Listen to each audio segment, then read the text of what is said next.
Hi friends, എല്ലാവർക്കും നമ്മുടെ പുതിയൊരു വീഡിയോയിലേക്ക് വീണ്ടും സ്വാഗതം. സിന്ധു ആണ്. ഇന്ന് ഞാനിവിടെ തയ്യാറാക്കാനായിട്ട് പോകുന്നത് സോയ ചങ്ക്സ് വെച്ചിട്ടുള്ള റോസ്റ്റാണ് കേട്ടോ. അപ്പോൾ ഈ ഒരു റോസ്റ്റ് നമുക്ക് ചോറിൻ്റെ കൂടെയും ചപ്പാത്തിൻ്റെ കൂടെയും അപ്പത്തിൻ്റെ ഒക്കെ കൂടെ കഴിക്കാൻ നല്ല ടേസ്റ്റാണ്. വളരെ എളുപ്പമാണ് കേട്ടോ ഒരു സോയ ചങ്ക്സ് വെച്ചിട്ടുള്ള റോസ്റ്റ് തയ്യാറാക്കിയിട്ട് എടുക്കാനായിട്ട്. ഞാനിവിടെ ഇറച്ചിക്കറിയുടെ അതേ രുചിയിലാണ് ഇത് തയ്യാറാക്കിയിട്ട് എടുത്തിട്ടുള്ളത്. അപ്പോൾ നമുക്കിത് എങ്ങനെയാണ് തയ്യാറാക്കിയിട്ട് എടുക്കാമെന്ന് നോക്കാം. അപ്പോൾ അതിന് മുന്നായിട്ട് നമ്മുടെ ചാനൽ ആദ്യമായിട്ട് കാണുന്ന കൂട്ടുകാരൊക്കെ ഉണ്ടെങ്കിൽ ചാനലും സബ്സ്ക്രൈബ് ചെയ്യുക. വീഡിയോ കണ്ടുകൊണ്ടിരിക്കുന്ന സമയത്ത് എല്ലാവരും ഒന്ന് ലൈക്കും കൂടെ ചെയ്യാനും കൂടെ മറക്കരുത് കേട്ടോ. അപ്പോൾ ഇനി നമുക്ക് നേരെ വീഡിയോയിലോട്ട് കിടക്കാം. സോയ റോസ്റ്റ് തയ്യാറാക്കിയിട്ട് എടുക്കാനായിട്ട് ഒരു പാത്രത്തിൽ കുറച്ചധികം വെള്ളം വെച്ചിട്ട് തിളപ്പിച്ചതിന് ശേഷം ഇതിലേക്ക് നമുക്ക് 100 ഗ്രാം സോയ ചങ്ക്സ് ആണ് ഇട്ട് കൊടുക്കേണ്ടത്. ഞാനിവിടെ വലിയ സൈസിലുള്ള സോയ ചങ്ക്സ് ആണ് എടുത്തിട്ടുള്ളത്. ഇതിന് പകരമായിട്ട് ചെറിയ സൈസിലൊക്കെ കിട്ടില്ല, അതായാലും മതി. ഇനി ഇതിലേക്ക് നമുക്ക് കുറച്ച് ഉപ്പ് കൂടെ ചേർത്ത് ഇതൊന്ന് തിളപ്പിച്ചിട്ട് എടുക്കാം കേട്ടോ. ഒരു 4 മിനിറ്റോളം ഒന്ന് തിളപ്പിച്ചിട്ടെടുത്താൽ മതി. അപ്പോഴേക്കും ഈ ഒരു സോയ ചങ്ക്സൊക്കെ നന്നായിട്ട് തന്നെ വീർത്തിട്ട് ഇങ്ങനെ വെന്തിട്ടൊക്കെ കിട്ടിയിട്ടുണ്ടാവും. 4 മിനിറ്റിന് ശേഷത്തെ സോയ ചങ്ക്സൊക്കെ നന്നായിട്ട് തന്നെ വീർത്ത് വന്നിട്ട് വെന്ത് കിട്ടിയിട്ടുണ്ട്. ഇത്രയും മതിയിട്ട് ഇനി നമുക്ക് ഫ്ലെയിം ഓഫ് ആക്കാം. ഫ്ലെയിം ഓഫ് ആക്കിയതിന് ശേഷം പിന്നെ നമുക്കിത് ചൂടാറാനായിട്ട് മാറ്റി വയ്ക്കാം. അപ്പോൾ പെട്ടെന്നൊന്ന് ചൂടാറി കിട്ടാൻ വേണ്ടിയിട്ട് ഇതിലേക്ക് നമുക്ക് കുറച്ച് പച്ചവെള്ളം കൂടെ ഒഴിച്ച് കൊടുക്കാം. ഈ ഒരു പച്ചവെള്ളമൊക്കെ ഒഴിച്ച് കൊടുത്ത ശേഷം പിന്നെ നമുക്ക് ഇതുപോലൊരു അരിപ്പ പാത്രത്തിലേക്ക് ഒഴിച്ച് കൊടുക്കാം.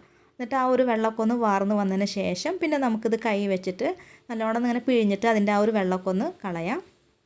അപ്പോൾ പെട്ടെന്ന് തന്നെ നമ്മൾ ഈ ഒരു ചൂടുവെള്ളത്തിൽ നിന്ന് എടുത്തിട്ട് വെള്ളമൊക്കെ ഒഴിച്ചിട്ട് തണുപ്പിച്ചതിന് ശേഷം ഇതുപോലെ പിഴിഞ്ഞെടുക്കണം. അതല്ലെങ്കിൽ ആ ഒരു ചൂടുവെള്ളത്തിൽ കിടന്നിട്ട് ഇത് നന്നായിട്ട് ഇങ്ങനെ വെന്തിട്ടൊക്കെ പോകും കേട്ടോ. അപ്പോൾ ഞാനിത് എല്ലാത്തിൻ്റെയും വെള്ളമൊക്കെ ഇങ്ങനെ പിഴിഞ്ഞ് മാറ്റിയിട്ടുണ്ട്. എന്നിട്ട് ഇതുപോലെ ഇങ്ങനെ ഒന്ന് രണ്ടായിട്ട് കൂടെ കട്ട് ചെയ്തിട്ട് എടുത്തിട്ടുണ്ട് കേട്ടോ. അപ്പോൾ ചെറിയ സൈസിലുള്ള സോയ ചങ്ക്സ് ആണ് എടുക്കണമെന്നുണ്ടെങ്കിൽ നിങ്ങളത് കട്ട് ചെയ്തിട്ട് എടുക്കേണ്ട ആവശ്യമൊന്നുമില്ല. ഇതിപ്പോൾ വലുതായ കാരണമാണ് ഞാനിവിടെ കട്ട് ചെയ്തിട്ട് എടുത്തിട്ടുള്ളത്. ഇനി ഒരു കടായി അടുപ്പത്ത് വെച്ച് കൊടുത്ത ശേഷം ഇതിലേക്ക് 2 ടേബിൾ സ്പൂൺ അളവിൽ സൺഫ്ലവർ ഓയിലാണ് കേട്ടോ ഒഴിച്ച് കൊടുത്തിട്ടുള്ളത്.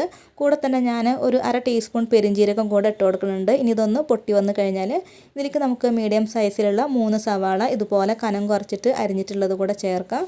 എന്നിട്ട് ഇത് നന്നായിട്ടൊന്ന് വഴറ്റിയെടുക്കാം കേട്ടോ. അപ്പോൾ ഇത് പെട്ടെന്നൊന്ന് വഴന്ന് കിട്ടാനായിട്ട് നമുക്കിതിലേക്ക് ഒരല്പം ഉപ്പ് കൂടെ ചേർത്ത് കൊടുക്കാം. ഉപ്പൊക്കെ ചേർത്ത് നന്നായിട്ട് തന്നെ അത് വഴറ്റിയെടുക്കണം. ഈ ഒരു സവാളയുടെ കളറൊക്കെ നല്ലോണം തന്നെ മാറി വരണം കേട്ടോ. എന്നാലാണ് നമ്മുടെ ആ ഒരു സോയയുടെ ആ ഒരു മസാലയ്ക്കൊക്കെ നല്ലൊരു ടേസ്റ്റ് ഉണ്ടാവുക. അപ്പോൾ നന്നായിട്ട് തന്നെ ഒന്ന് വഴറ്റിയെടുക്കാം. ഇതിപ്പോൾ നല്ലോണം തന്നെ വഴറ്റിയെടുത്തിട്ടുണ്ട്. ഇനി നമുക്കിതിലേക്ക് 1 ടേബിൾ സ്പൂൺ അളവിൽ ഇഞ്ചി വെളുത്തുള്ളി പേസ്റ്റ് ഇട്ട് കൊടുക്കാം. ഇതൊക്കെ ഇട്ട് കൊടുത്ത ശേഷം പിന്നെ നമുക്കിതെല്ലാം കൂടെ നന്നായിട്ടൊന്നും കൂടെ ഒന്ന് വഴറ്റിയെടുക്കാം. ഈ ഒരു ഇഞ്ചിയുടെയും വെളുത്തുള്ളിയുടെ ആ ഒരു പച്ചമണമൊക്കെ പോണ വരയ്ക്ക് വേണം കേട്ടോ നമ്മളിത് വഴറ്റിയെടുക്കാനായിട്ട്.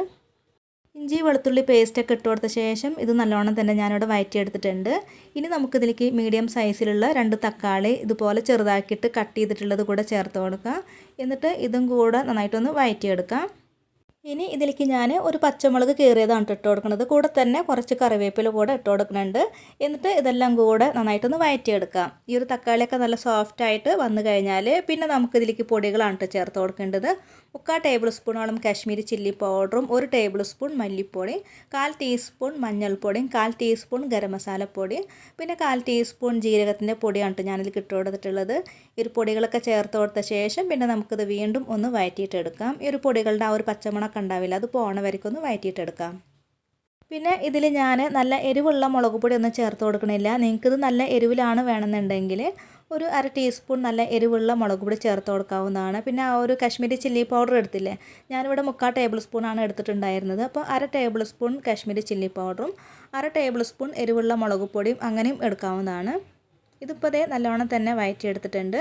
ഇത് നമുക്കിതിലേക്ക് കട്ട് ചെയ്ത് വെച്ചിട്ടുണ്ടായിരുന്ന സോയ ചങ്ക്സ് ഇട്ട് കൊടുക്കാം. ഇത് നന്നായിട്ടൊന്ന് മിക്സ് ചെയ്തിട്ട് എടുക്കാം കേട്ടോ. ഒരു മസാലയൊക്കെ എല്ലാ ഭാഗത്തേക്കും ആവണ പോലെ നന്നായിട്ടൊന്ന് ഇതുപോലെ മിക്സ് ചെയ്തിട്ട് കൂടെ കൊടുക്കുക. നന്നായിട്ട് മിക്സ് ചെയ്തിട്ട് കൊടുത്തു കഴിഞ്ഞാൽ പിന്നെ നമുക്കിതിലേക്ക് 1/2 കപ്പ് നല്ല ചൂടുള്ള വെള്ളമാണ് ഇതിലേക്ക് ഒഴിച്ച് കൊടുക്കേണ്ടത്. വെള്ളമൊക്കെ ഒഴിച്ച് കൊടുത്തിട്ട് നന്നായിട്ടൊന്ന് മിക്സ് ചെയ്ത് കൊടുത്തതിന് ശേഷം പിന്നെ നമുക്കിതിലേക്ക് പാകത്തിനുള്ള ഉപ്പ് കൂടെ ചേർത്തിട്ട് ഒന്നും കൂടെ ഇളക്കി കൊടുത്തതിന് ശേഷം പിന്നെ നമുക്ക് അടച്ച് വെച്ചിട്ട് വേവിച്ചിട്ടെടുക്കാം. ഇതിലത്തെ ആ ഒരു വെള്ളമൊക്കെ ഉണ്ടല്ലോ, അതൊക്കെ നന്നായിട്ട് വറ്റി വരുന്നത് വരയ്ക്ക് വേണം കേട്ടോ അത് നമ്മൾ വേവിച്ചിട്ടെടുക്കാനായിട്ട്. ഇത് നമ്മൾ പിന്നെ അടച്ചു വെച്ചിട്ട് വേവിച്ചിട്ടെടുക്കുന്ന സമയത്ത് ഇടയ്ക്കിടയ്ക്ക് തുറന്നിട്ടൊക്കെ ഇളക്കി കൊടുക്കണം. ഇത് പെട്ടെന്ന് തന്നെ റെഡിയാക്കിയിട്ട് എടുക്കാനായിട്ട് പറ്റും കേട്ടോ. ഇപ്പോൾ ഇതിലത്തെ വെള്ളമൊക്കെ അത് നല്ലോണം തന്നെ വറ്റി വന്നിട്ടുണ്ട്. ഇനി ഇത് വീണ്ടും നല്ല ഡ്രൈ ആക്കിയിട്ട് എടുക്കണമെന്നുണ്ടെങ്കിൽ ഇത് തുറന്ന് വെച്ചിട്ട് ഇതുപോലെ ഇങ്ങനെ ഒന്ന് ഇളക്കി കൊടുത്താൽ മതി. എനിക്കിപ്പോൾ ഈ ഒരു പരുവത്തിലാണ് ഇത് വേണ്ടത്. ഇനി ഇതിലേക്ക് നമുക്ക് അവസാനമായിട്ട് കുറച്ച് മല്ലിയില കട്ട് ചെയ്തത് ചേർത്ത് കൊടുക്കാവുന്നതാണ്. അപ്പോൾ എൻ്റെ കയ്യിൽ മല്ലിയില ഇല്ലാത്ത കാരണം ഞാൻ ഇതിലേക്ക് കുറച്ച് കസൂരി മേത്തിയാണ് കേട്ടോ അതുപോലെ ഒന്ന് പൊടിച്ചിട്ട് കൊടുക്കുന്നത്. അപ്പോൾ ഇത് വേണമെന്ന് ഒട്ടും നിർബന്ധമല്ല. ഞാനിപ്പോൾ മല്ലിയില ഇല്ലാത്ത കാരണമാണ് ഇത് ചേർത്ത് കൊടുത്തിട്ടുള്ളത്. അപ്പോൾ ഇതെല്ലാം ചേർത്ത് നന്നായിട്ടൊന്ന് മിക്സ് ചെയ്തിട്ട് എടുത്തു കഴിഞ്ഞാൽ നമ്മളുടെ വളരെ ടേസ്റ്റി ആയിട്ടുള്ള ഈ ഒരു സോയ വെച്ചിട്ടുള്ള റോസ്റ്റ് ഇവിടെ തയ്യാറായിട്ടുണ്ട്.